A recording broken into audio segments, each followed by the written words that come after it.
반갑습니다. 모두 한 주 잘 지내셨습니까? 교회에서 한 달 만에 이렇게 또 함께 예배를 드리는 것 같습니다. 휴가 갔다 온 성도들도 있어서 그런지 더 반갑고 좋은 것 같습니다.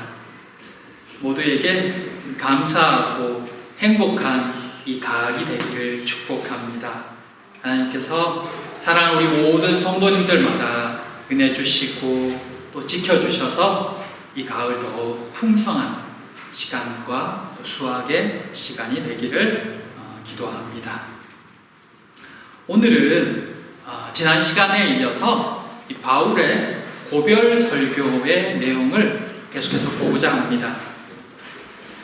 오순절 안에 이 예루살렘에 당도하기 위해서 급하게 서두르던 바울은 에베소 장로들을 밀레도로 불러서 마지막 작별 인사를 합니다. 그는 이 에베소에서 사역했던 시간들을 돌아보면서 리더들 역시 그 본을 따라서 복음 안에서 살 것을 격려합니다.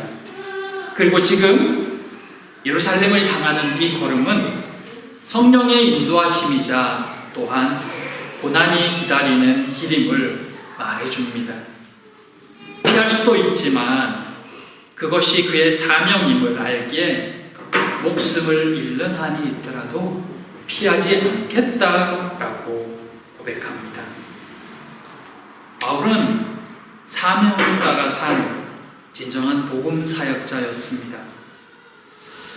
우리는 무엇을 위해 살고 있는가를 다시 한번 생각하게 하는 말씀이 아닐 수 없습니다.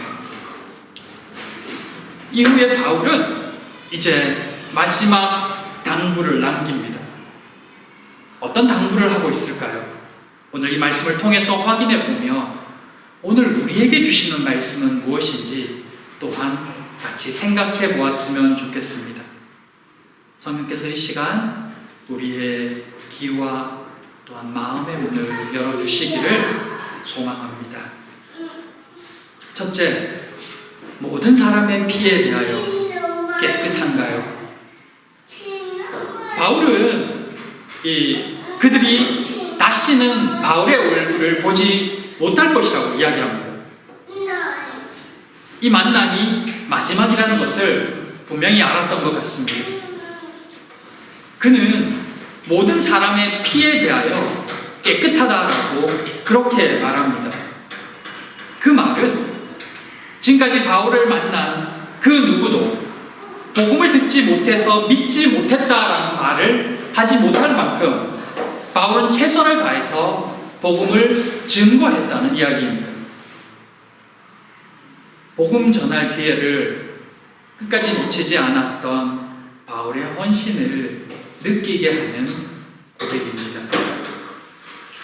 살다 보면 우리는 참 많은 선택을 하고 또 그 선택 가운데 후회하는 경우들이 가끔씩 있습니다. 그때 이러려 했으면 어땠을까? 그때 그곳에 가지 않았으면 좋았을 것을. 그때 그 기회를 잡았으면 지금쯤 다른 삶을 살고 있지는 않았을까? 물론 선택을 잘해서 감사한 일들도 있을 것입니다. 그런데 그 후회와 감사의 일들 중에 혹시 그때 그에게 복음을 전했으면 좋았을 텐데, 또는 그때 힘들어도 내가 복음을 전하길 잘했어, 그와 같은 이 복음으로 인한 후회 또는 감사도 우리의 관심사 중에 들어 있었을까 하는 생각을 해보게 됩니다. 어떤가요? 이런 후회와 감사가 우리에게 중요한 관심사가 된 적이 있었나요?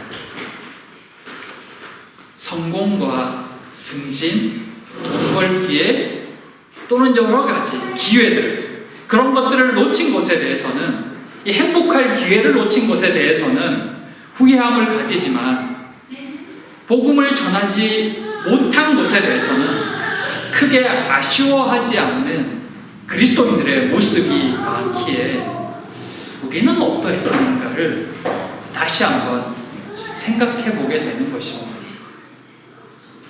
사랑하는 성도 여러분, 우리 역시 우리 곁에 있는 사람들, 우리에게 맡겨주신 이들에 대해, 그들의 피에 대해 깨끗할 수 있기를 소망해 봅니다. 바울의 고백처럼 그들의 피에 대해 나는 깨끗하다라고 말할 수 있을까? 또는 그것에 대해 혹 생각은 해보았을까? 잠시 돌아보았으면 좋겠습니다. 그리고 다시 한번 복음의 마음을 다잡아가는 그런 우리 모두가 되기를 또한 기도합니다. 바울은 이제 그 마지막 당부를 듣고 있는 장로들을 향해서 삼가라고 당부합니다. 무엇을 삼가라고 말할까요? 둘째, 이렇게 사십시오. 바울은 하나님께서 그들을 감독자로 삼고 교회를 보살피게 하셨다라고 말합니다. 그들을 직분자로 세운 분은 바울이 아닌 성령 하나님이라고 그렇게 말합니다. 그들을 세우신 이유는 교회 때문이었습니다. 하나님이 자기 피로 사신 교회가 무엇인지를 분명히 가르쳐 주시는 말씀입니다. 하나님의 피, 주의 핏값으로 사신 것이 교회입니다.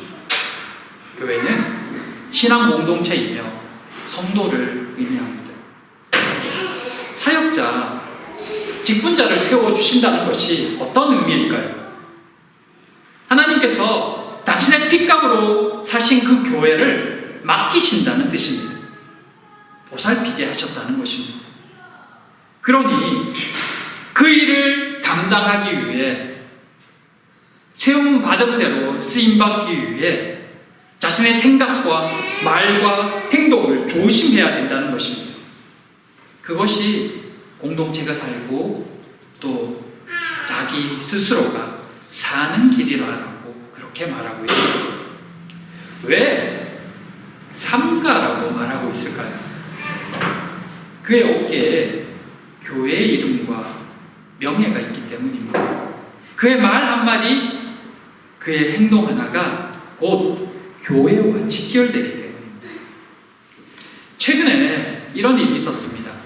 이 교회의 세습을 굉장히 강하게 비판하고 또 이 설교했던 인지도 있는 한 목사님이 세습으로 한국 교계와 또 나라를 시끄럽게 만들었던 한 대형 교회의 어떤 모임에서 설교를 한 일이 있었습니다. 그로 인해서 그분을 옹호하던 이들과 또 그분에게 배신감을 느낀 사람들 사이에 심한 갈등과 논쟁이 발생했습니다. 지금까지도 지속되고 있습니다. 그 목사님이 어떤 생각으로 그 교회 모임에 가서 설교를 했는지는 모르겠습니다. 하지만 그분의 의도와 상관없이 평소에 주장했던 것들, 설교했던 것들과 다른 그의 행동이 많은 이들을 상처받게 만들었고 또 상당히 안 좋은 영향력을 끼친 것만은 분명했다는 것입니다. 삼가라라는 오늘 본문의 말씀이 의미하는 바가 바로 이런 것입니다. 그분은 영향받는 많은 이들을 위해서도 삼가야 했습니다. 그것이 사역자의, 직분자의 책임과 역할입니다. 개인의 자유는 존중받아야 됩니다. 그러나 직분자 또는 사역자가 되었다는 것은 이미 개인을 넘어 신앙 공동체에 대한 책임을 부여받은 것이기 때문에 그의 행동은 곧 교회의 이름이 따라온다는 것입니다. 그것을 기억해야 합니다. 그것이 직분을 맡은 자가 져야 할 무게입니다. 사랑하는 성도 여러분, 오늘 이 말씀을 무겁게 받아들이는 모두가 되기를 바랍니다. 교회를 위하여 삼가야 할 것이 무엇인지, 또한 어떤 것이 교회를 보살피는 것인지를 기억해야 합니다. 왜냐하면 하나님께서 그것을 위해 우리를 불러주시고 세워주셨기 때문입니다. 바울의 두 번째 당부는 기억하라는 것입니다. 바울은 자신이 떠난 후에 사나운 이리가 교회로 들어와서 성도들을 해칠 거라고 말합니다. 그리고 직분자들 중에도 하나님이 아닌 자기 편을 만들려는 사람들이 나올 것이라고 말합니다. 사나운 일이 자기 사람을 만드는 직분자, 사역자. 시사 고발 프로그램에서 이단으로 판명된 한 대형 교회 목사를 비롯해서 정통이라 말하는 교회 목사들 이야기를 몇 번 다룬 적이 있었습니다. 그런데 이 목사들의 잘못들을 다루고 있는 그 내용 중에 몇 가지 공통된 부분들이 있더라고요. 각 교회들마다. 그 중에 하나가 뭐냐 하면 각 교회들마다 소위 목사 호위대라는 사람들이 존재했다는 것입니다. 그들은 무조건 그 목사의 잘못을 덮으려고 방어하려고 결사적이었습니다. 물론 누구나 실수할 수 있습니다.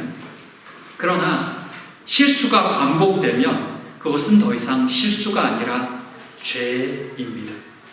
그런데도 무조건 값싸는 이들이 있습니다. 그들이 소위 목사의 제자들입니다. 사나운 이리가 되고 또 그의 제자가 되는 것입니다. 주를 위하여 사역자를 돕고 세워주는 모두가 되시기를 바랍니다. 그러나 주를 따르지 않는 사역자는 더 이상 사역자가 아니라 사나운 이리가 될 뿐입니다. 그의 말이 아니라 그의 삶을 통해 그가 누구인지를 분별해야 합니다. 그래야 사람의 제자, 사람의 종이 되지 않습니다. 사나운 이리의 제자가 되지 않기를 바랍니다. 우리 안에 이런 분별력이 더욱 뚜렷해질 수 있기를 구하고 또한 기도합니다. 오늘 이 바울의 당부, 이 바울의 말이 더욱 두렵게 다가오는 것은 지금 말씀을 듣고 있는 여러분 중에서도 제자들을 끌어 자기를 따르게 하려고 어그러진 말을 하는 사람이 일어날 것이다 라고 하는 그 바울의 경고 때문입니다. 지금 바울 앞에 모여있는 이들은 하나같이 모두가 교회의 리더들, 특별히 장로들, 직분자들입니다. 그들은 지금 믿음과 열심으로 인정받는 사람들이며 하나님께 부름받은 사람들이었습니다.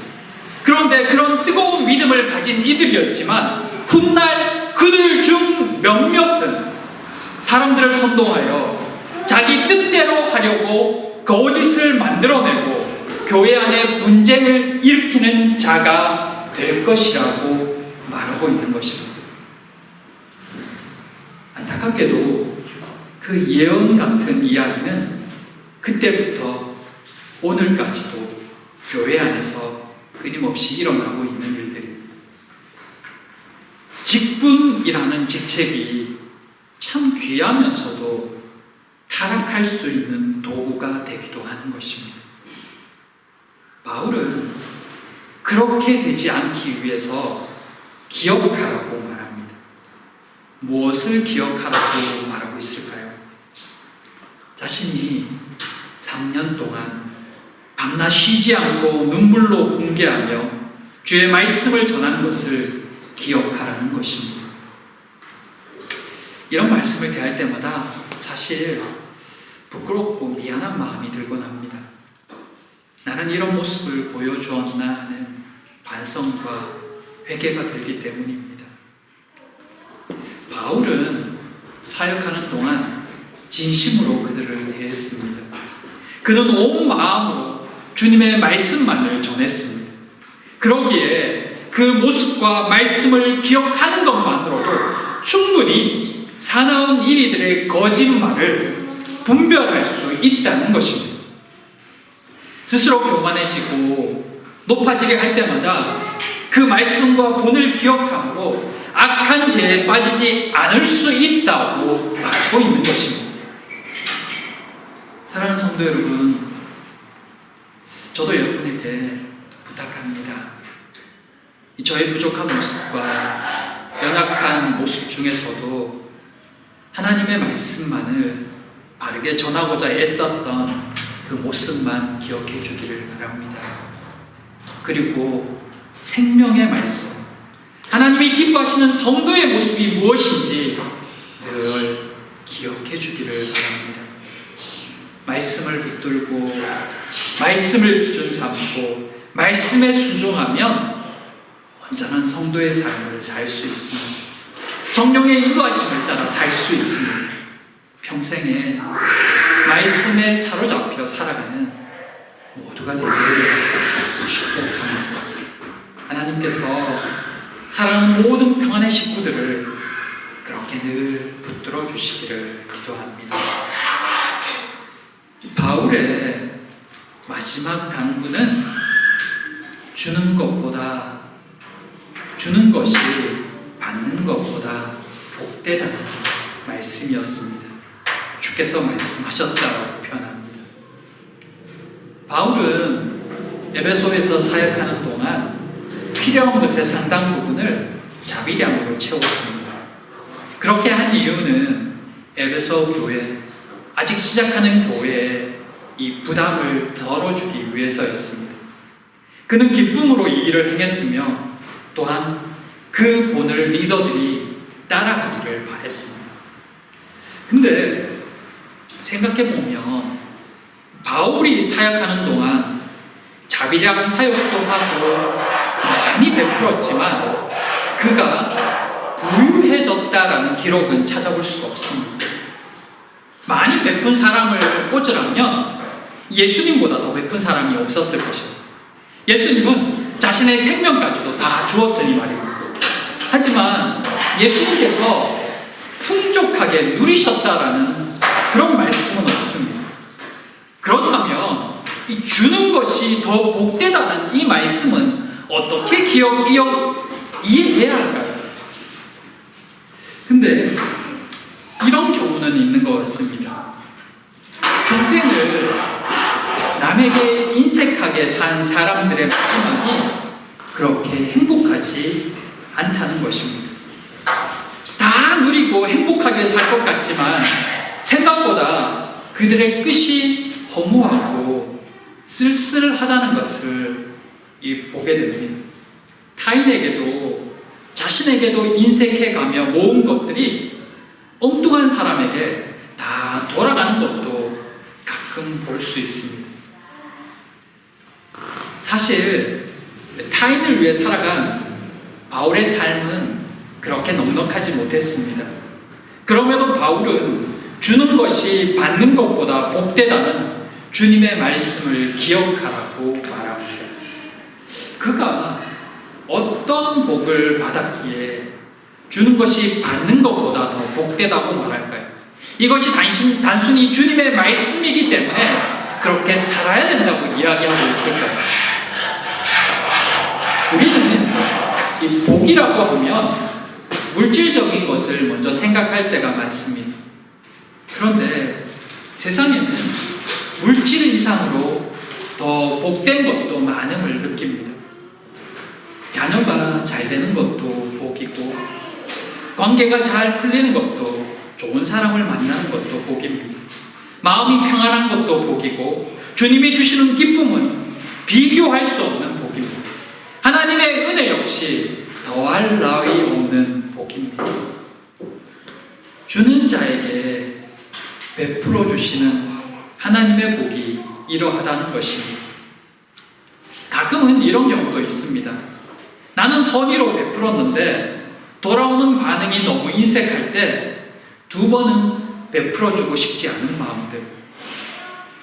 근데 여러분, 그것을 받는 사람의 반응보다 더 중요한 것이 하나님의 갚아주심입니다. 하나님께서 주는 자의 마음을 기뻐하시고 베푸는 그 마음 가운데 더 큰 기쁨과 은혜를 주시는 것입니다. 그래서 주는 것이 더 큰 복이고 또 감사가 되는 것입니다.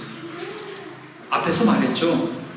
남에게 인색하며 자기에게만 풍족하게 쓰는 사람이 더 행복하게 살 것 같지만 실제 그 기쁨은 물질적인 풍요만 있을 뿐 시간이 지나면 더 허무하고 외롭다는 것을 말입니다. 그는 기쁨을 물질적인 것에서 찾지만 기쁨은 영원하지 않습니다. 영혼을 만족시키지 못합니다. 그래서 시간이 지날수록 더 외롭고 허무해지는 것입니다. 바울은 성도들이 이 하나님이 주시는 그 기쁨을 누리기 원했습니다.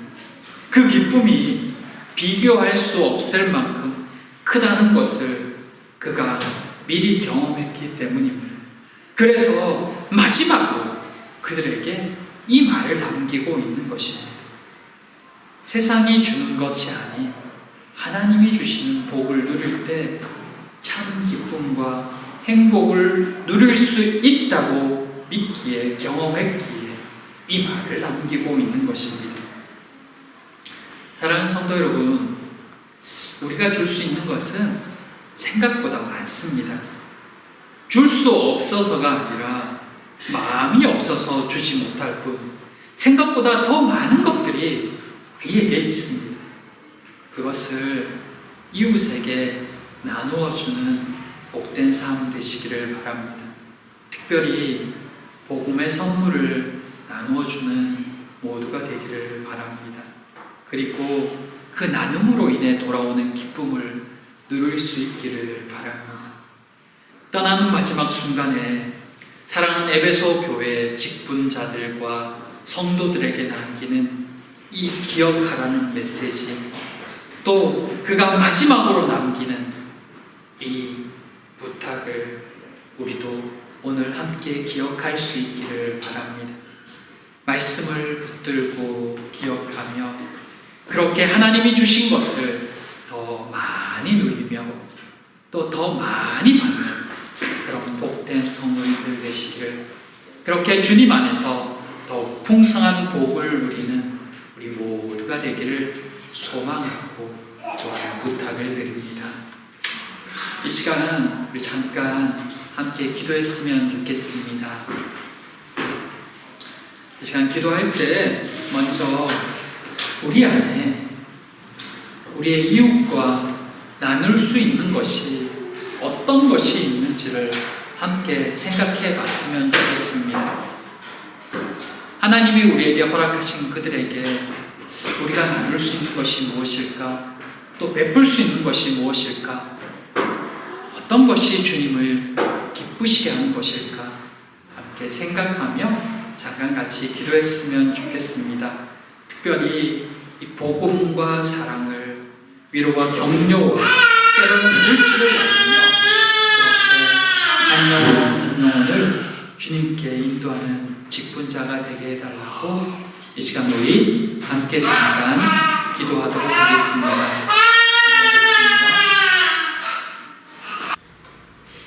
사랑과 은혜의 하나님, 떠나는 그 순간에 에베소 교회를 향해 당부하는 바울의 마지막 고별 설교를 우리도 기억합니다. 말씀을 더 붙들며 기억하며 살기를 소망합니다. 전하지 못함을 후회할 줄 아는 깨달음과 또 그 마음으로 저희에게 주신 것을 나눌 수 있는 그런 우리가 되게 하여 주시옵소서. 이 한 주도 주의 사랑을 나누기를 소망하오며 예수님 이름으로 기도드립니다. 아멘. 이 시간 찬송